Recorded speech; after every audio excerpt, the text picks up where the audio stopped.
안녕하십니까. 더비용 회원 여러분, 청소년 상담사 2급 필기시험 대비를 위한 학습 시간입니다. 오늘은 5번째 과목인 진로 상담의 5번째 시간입니다. 교재 위치는 487페이지입니다. 오늘 이 시간은 지난 시간에 우리가 공부했던 진로 상담에 있어서의 발달적 측면에서 들여다본 발달 이론을 지금 공부하고 있는데요. 긴저버그의 발달 이론과 그 다음 슈퍼의 발달 이론, 이렇게 우리가 학습을 했고, 오늘은 이어서 487페이지에 가트프 레드슨, 고트프 레드슨이라고 하는 분의 이론을 또 공부하도록 해보겠습니다. 먼저 이 고트프 레드슨이라고 하는 분은 직업포부라는 말을 썼습니다.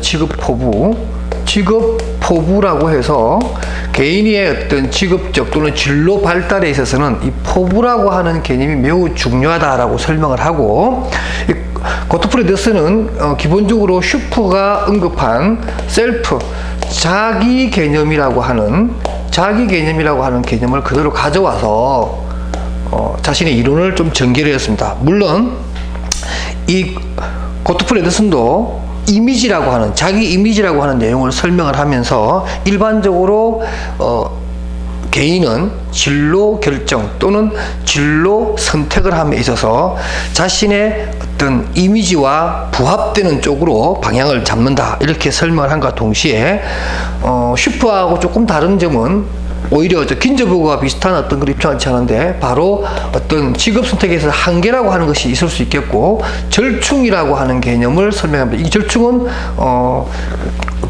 긴저버그가 말하는 타협이라고 하는 개념하고도 일맥상통한 그런 개념이라고 할 수가 있습니다. 근데 재미있는 원칙을 한 가지 얘기를 했는데요. 가트프 레드슨은 타협에 또는 이 절충의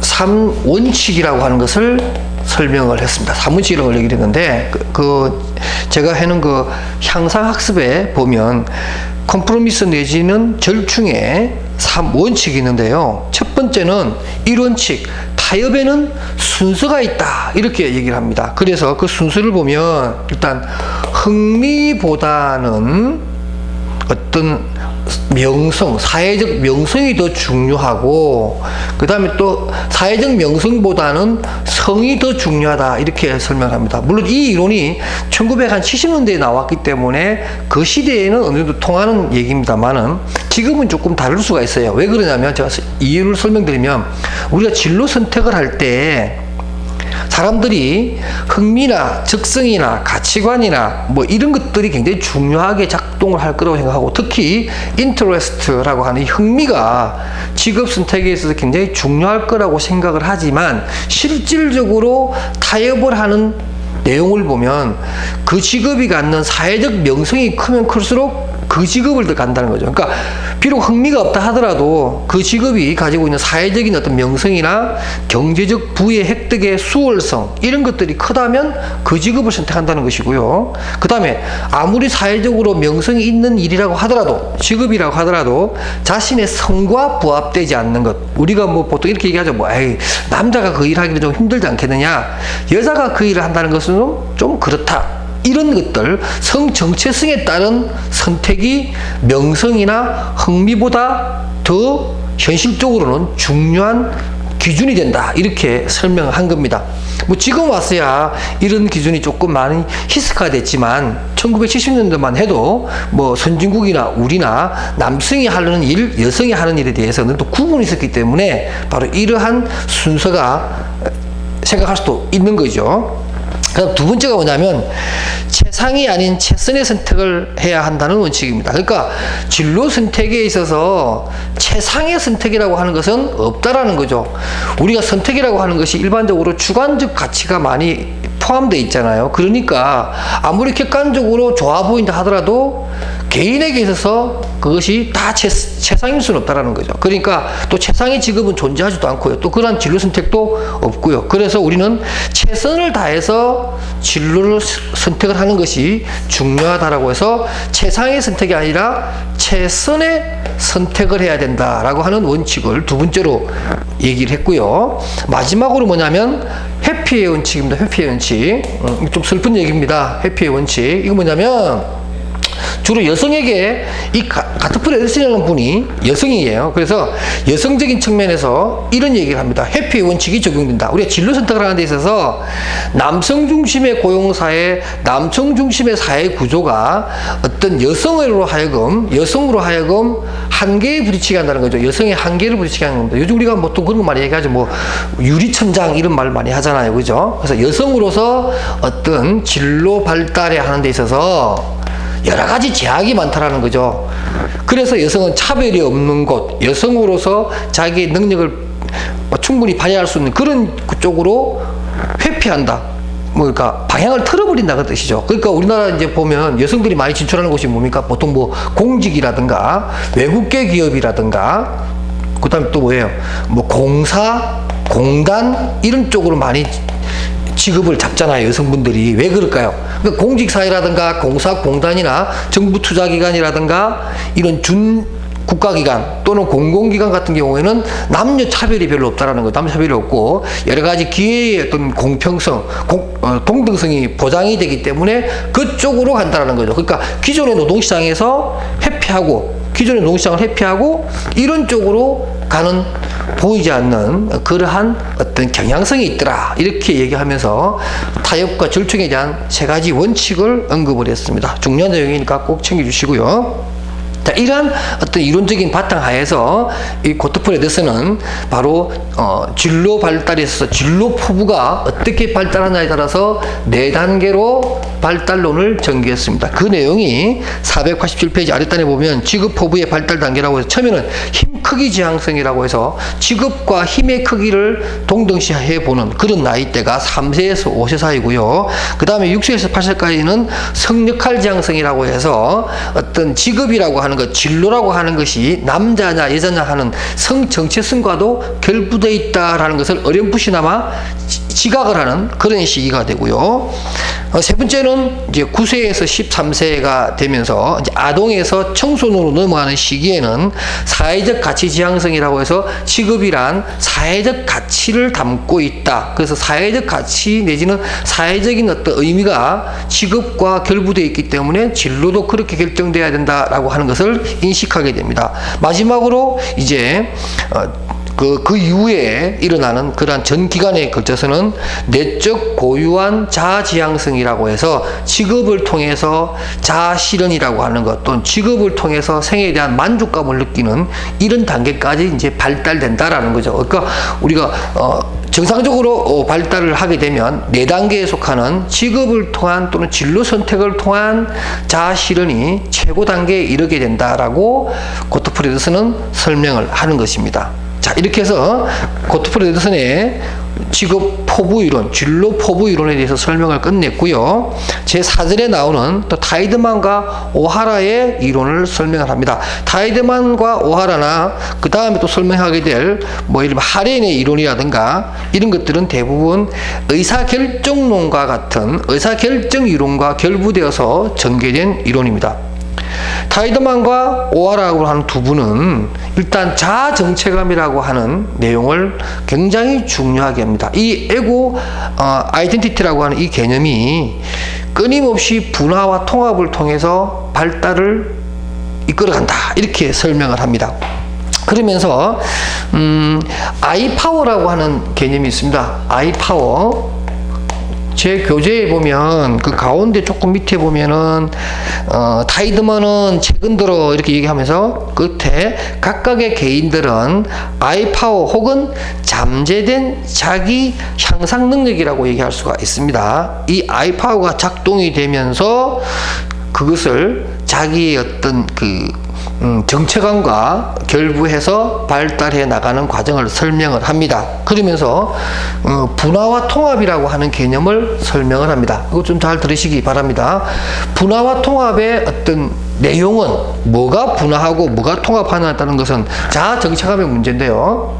바로 이 자아 정체감이 주요 요인으로서 분화와 통합이라고 하는 그런 과정을 통해서 총 7단계의 발달이 이루어진다. 이렇게 설명을 합니다. 그 분화라고 하는 것은 뭐냐면 타이드만 오하라가 말하고 하는 이 분화는 뭐라 그럴까? 특화된다라고 볼 수 있습니다. 특화. 그러니까 내가 수많은 진로 중에서 이제 분화가 되어서 자기에게 어느 정도 맞는 그러한 영역으로 특화가 되는 그런 과정을 거치면서 또한 통합이라고 하는, 제가 판서가 조금 틀렸네요. 분화와 통합에서, 통합은 뭐냐면 바로 개인적인 내용과 그 다음에 어떤 직업적인 여건, 이런 것들이 둘이 통합이 된다, 이렇게 설명하면 됩니다. 그래서 489페이지 보게 되면 통합이라고 하는 것은 개인이 직업 분야에서의 한 명의 일원으로서 직업의 세계로 통합을 말하는 것입니다. 여기서 말하는 거냐면 자기가 가지고 있는 고유성, 우리가 보통 말하는 어떤 특성 요인으로서 말하는 특성이겠죠. 어떤 특성과 자기가 가지고 있는 직업적인 특성과 또는 자기가 일하고자 하는 어떤 그 직업 세계의 고유성 또는 그 직업 세계의 특성이 서로 일치가 되고 통합되었을 때 우리는 어떤 직업에 대한 만족, 진로에 대한 만족을 느끼게 되는 과정. 그러니까 누구나 다 이런 분화와 통합의 과정을 다 거치게 될 것이며 그 중심에는 자아 정체감이라고 하는 요소가 있고 또 그것을 강화시켜 주는 것이 바로 아이 파워다. 이렇게 타이드만과 오하라가 설명을 하는 겁니다. 그리고 이러한 단계는 세분화해서 총 7단계로 이루어지는데요. 그게 바로 489페이지 보면 예상기 혹은 전 직업기, 그러니까 직업을 갖기 이전에는 4단계로 세분화되는데 바로 그게 탐색기와 구체하기, 선택기, 명료하기의 과정을 거치게 되고요. 그 다음에 이제 실천기라고 해서 이제 직업을 갖게 된 이후에 또 3단계로 분화가 됩니다. 그게 바로 순응기, 개혁기, 마지막으로 통합기라고 하는 과정에서 총 7단계로 이루어지는 그런 겁니다. 분화와 통합의 과정 중에서 이러한 것이 총 7단계로 이루어진다라고 타이드만과 오하라가 설명을 했습니다. 자, 이렇게 해서 정리가 되고요. 그 다음에 이제 타이드만과 오하라 이론 중에서 마지막에 조금 더 눈여겨볼 것이 뭐냐면 490페이지 가운데 위에 있는 5번 진로 의사결정의 3요소입니다. 타이드만과 오하라는 이러한 7단계로 거쳐지는 이러한 발달 단계에서 굉장히 의사결정을 해야 되는데 이런 의사결정을 하는데 가장 중요한 요소 3가지가 뭐냐면 첫 번째, 내담자도 내담자, 진로 결정을 해야 되는, 의사결정을 해야 되는 사람, 그 다음에 이런 의사결정을 하게 되는 어떤 상황들이죠. 예를 들면 거기 나오는 것처럼 환경적인 것, 그 다음 부모라든가 또는 학교라든가 지역사회라든가 그 나라의 여러 가지 교육제도나 직업훈련 어떤 시스템, 그 다음 또 사회적인 기대라든가 또 사회적 가치, 직업에 대한 사회적 가치, 이런 모든 것들이 의사결정에 있어서 하나의 상황적인 요소가 될 것이며 마지막으로 합리적이고 효과적인 어떤 의사결정할 수 있도록 도와주는 적절한 진로 정보, 이런 것들이 있어야 된다. 그래서 결정자와 환경과 그리고 그게 필요한 여러 가지 진로 결정 정보들, 이 3가지를 합쳐서 진로 의사결정의 3요소라고 타이드만과 오하라가 주장했다는 것도 꼭 알아두시기 바랍니다. 그 다음 제5절에 하렌의 의사결정 유형 이론입니다. 이 하렌은 일반적으로 이제 대학생들의 어떤 의사결정이나 대학생들의 진로 발달을 설명하는 그러한 이론으로 많이 동원이 되는데요.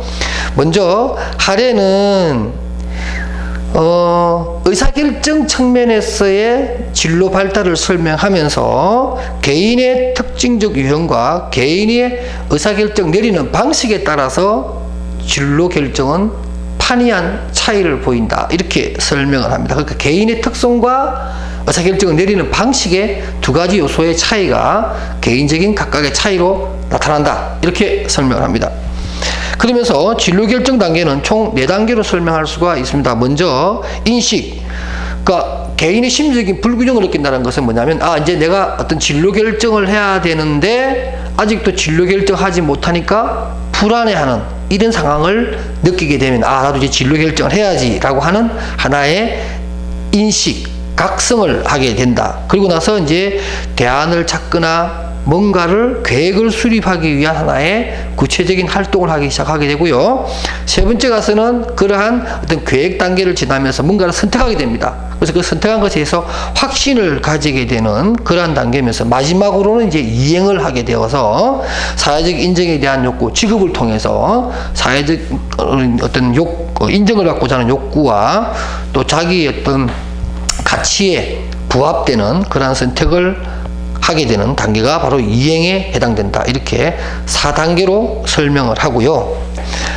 할인의 이론 중에서 뭐니 해도 가장 중요한 것이 바로 의사결정 유형 3가지입니다. 그래서 491페이지에 보시게 되면 여러분들 그 합리적 유형과 직관적 유형, 그 다음에 의존적 유형이라고 하는 3가지가 있는데요. 합리적 유형은 말 그대로 의사결정에 있어서 논리적이고 체계적으로 접근하는, 크게 문제가 되지 않는 그런 유형이고, 직관적 유형은 어떤 개인의 어떤 느낌이라든가 말 그대로 어떤 상세한 정보보다는 빠른 결정을 하기 위한 어떤 그런 단계에서 직관에 의해서 선택하는 유형이고요. 그 다음 마지막 의존적 유형은 본인의 자율성에 입각한 선택이 아니라 타인의 어떤 도움을 받지 않으면 안 되는 매우 의존적 그러한 형태로서의 선택을 하는 그런 유형을 설명을 합니다. 시험과 관련해서는 향상학습에 나오는 각각의 어떤 관점에 있어서의 유형에 있어서의 장단점이 시험에 잘 나온다. 합리적 유형은 장점을 많이 가지고 있고 다만 단점도 있습니다. 너무 이렇게 꼼꼼히 생각하다 보니까 어떤 시간이나 어떤 시점을 놓칠 수가 있죠. 그래서 조금은 결정이 늦게 이루어지는 그런 단점이 있습니다. 직관적 유형은 반대로 빠른 결정을 할 수 있고 자기가 내린 결정에 대해서 스스로 책임지려고 하는 것은 좋은데, 문제는 뭐냐면 좀 이렇게 성급하게 결정을 내리기 때문에 실패할 확률이 높다라는 것이고요. 의존적 유형은 뭐 장점이 별로 없습니다. 별로 바람직하지 않다는 거죠. 단점만 잔뜩 있어요. 그래서 그러한 부분, 향상학습에서 말하는 합리적, 직관적, 의존적이라고 하는 그 3가지 유형에서의 장단점은 여러분들이 반드시 알아두시기 바랍니다. 그 다음에 등장하는 이론이 에릭슨의 바로 발달 8단계 이론입니다. 너무나 잘 알고 있는 내용이니까 간단하게 설명하겠습니다. 493페이지 보시게 되면 자아발달 이론 8단계에서 에릭슨은 인간의 발달 단계라고 하는 것은 유전적 요인에 의해서 결정되는 것은 맞지만 그것이 현실화되는 과정 속에서 사회적 요인이라든가 또는 환경적 어떤 요인 또는 어떤 작용이 영향을 미치게 된다. 이렇게 설명하면서 심리 사회적 발달 이렇게 얘기하죠.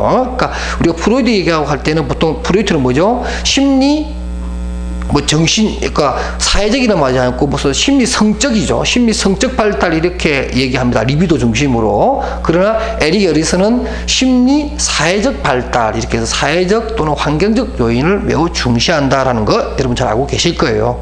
그러면서 이 과정에서 인간은 포텐시라고 하는 어떤 잠재력을 기초로 해서 인간은 8개의 단계를 거치게 되는데 그 단계마다 위기죠. 그 단계가 사실 위기이기도 합니다. 그래서 이 위기를 잘 극복하느냐에 따라서 또는 잘 극복하지 못하느냐에 따라서 극명한 차이를 보인다라는 거. 예를 들면 그 밑에 나오는 8단계를 보면 제 1단계인 신뢰감 대 불신감. 그러니까 영아기 때 부모로부터의 어떤 관계에서 신뢰감을 갖게 되느냐 또는 불신감을 갖게 되느냐. 요 둘 중에서 극명한 차이가 있죠. 그죠? 그래서 여기에 따라서 발달의 정도가 달라진다. 그 다음에 2단계는 자율성 대 의욕.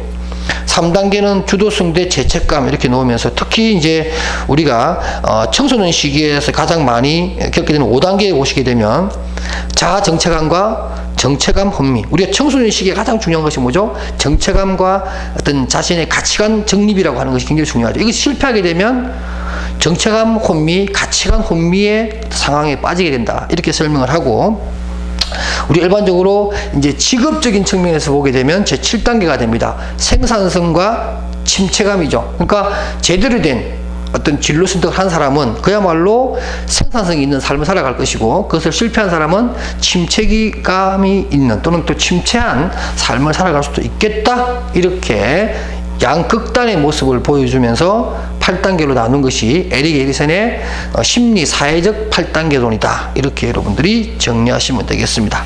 그 다음 제 7절에 투크만의 발달 이론입니다. 이 투크만은 495페이지 아래단에 나온 것처럼 자아인식과 진로인식 그리고 마지막 진로 의사결정이라고 하는 이 3요소를 가지고 자신만의 진로 발달 이론을 전개했는데요.